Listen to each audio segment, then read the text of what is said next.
आणि यानंतर इतर बातम्या बघणार आहोत।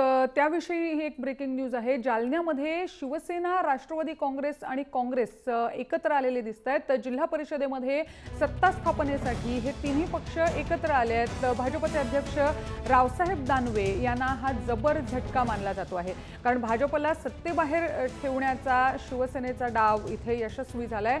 शिवसेनेचा अध्यक्ष आणि राष्ट्रवादी काँग्रेसचा उपाध्यक्ष जालनामध्ये होणार हे आता निश्चित झालं आहे। माधव सावरगावे आपले प्रतिनिधी फोन लाईनवरून आपल्याबरोबर आहेत। माधव, भाजपला सत्तेबाहेर ठेवण्यासाठी जे प्रयत्न राज्यभरात झाले त्याचा हा एक यशस्वी झालेला नमुना आहे जालनामध्ये, जिथे शिवसेनेनं राष्ट्रवादी आणि काँग्रेसला साथ दिली आहे। नक्कीच रुजुता, एक पाऊल पुढे म्हणावं लागेल, कारण औरंगाबादचं उदाहरण जर घेतलं तर शिवसेनेला काँग्रेसची साथ मिळाली होती पंचायत समितीमध्ये आणि ती साथ जिल्हा परिषदच्या उद्याच्या निवडणुकीमध्ये असणार आहे। मात्र जालन्यामध्ये शिवसेनेला केवळ एकट्या काँग्रेसने पाठिंबा नाही तर राष्ट्रवादी काँग्रेसनेही पाठिंबा दिला आहे। म्हणजे या ठिकाणी पहिल्यांदाच शिवसेना, काँग्रेस आणि राष्ट्रवादी काँग्रेस अशी आघाडी झाली आहे आणि या आघाडीतून आता सत्ता स्थापन होणार आहे।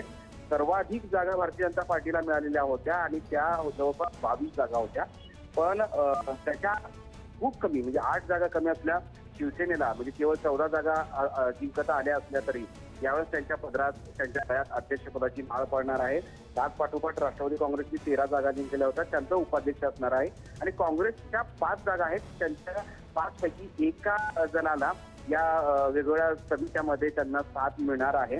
मात्र भारतीय जनता पार्टीला सत्तेबाहेर ठेवण्यामागची जी खेळी शिवसेनेने आखली होती ती खेळी आज यशस्वी झालेली आहे। विशेष म्हणजे शिवसेनेचे राज्यमंत्री अर्जुन खोतकर गेल्या आठवड्याभरापासून जालन्यामध्ये ठाण मांडून होते। मागच्या अधिवेशनामध्ये सुद्धा तो त्यांनी अशाच पद्धतीने मुंबईला हजेरी लावल्यानंतर कशा पद्धतीने आपल्याला जालन्यात गणित आजमावता येतील, गणित कसं जुळता येईल। खरंय माधव, धन्यवाद या माहितीसाठी। शिवसेनेचा हा जो डाव आहे तो यशस्वी झाला आहे आणि पहिला झटका हा भाजपला आणि जालनामध्ये त्यामुळे रावसाहेब दानवे यांना बसलेला आहे।